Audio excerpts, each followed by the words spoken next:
The Eiffel Tower sparkles, a beacon against the Parisian twilight. But for some American tourists, the City of Lights has dimmed. Gone are the days of proudly sporting a baseball cap emblazoned with the stars and stripes. Rick Wilson, a retiree from Oregon, now keeps his tucked away. "It's just easier this way," he mutters, adjusting the plain cap he's replaced it with. Wilson is not alone. Across Paris, a quiet unease has settled over American visitors. Barbara Wilson, a teacher from Wisconsin, nervously fingers a Canadian flag pin on her bag. Chris Epps, a student from New York, laments leaving his beloved Yankees cap at home. These are the subtle, unspoken consequences of a political climate that has seeped into the very fabric of travel. In the era of Trump, American identity has become a complex, and for some, a shameful thing to wear on one sleeve, literally.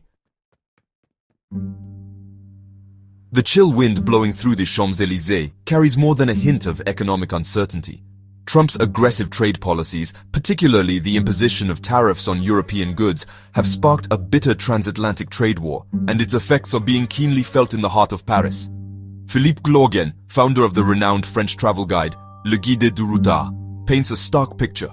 "Orders for our US guides are down 25%, he reveals, his voice heavy with concern. People are angry. They feel that America is turning its back on the world. This sentiment is echoed in the stark statistics from Oxford Economics, which predicts a staggering 8.9% drop in French tourism to the US this year. The message is clear. Protectionism comes at a price, and it's one that both sides of the Atlantic are being forced to pay. The unease, however, is not universal. At a cafe near the Louvre, Nicolas Conquer, a dual French-American citizen and staunch Trump supporter, sips his espresso with an air of defiance. "This is all overblown," he scoffs, dismissing the concerns as media hype. America is simply putting its own interests first, as any sovereign nation should.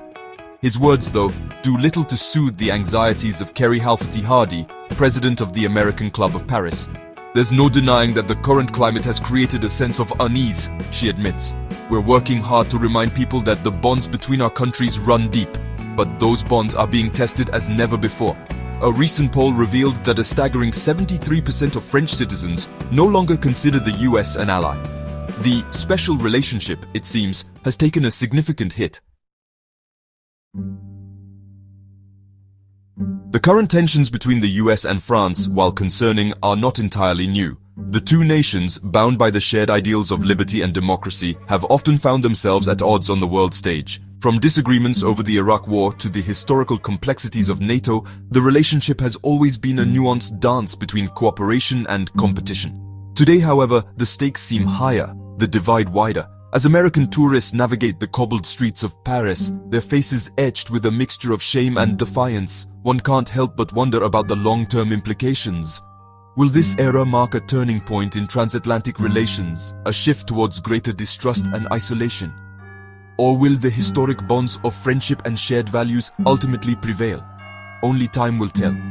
But one thing is certain, the City of Lights, once a symbol of unity and hope, has become an unexpected stage for the playing out of a much larger and deeply uncertain global drama.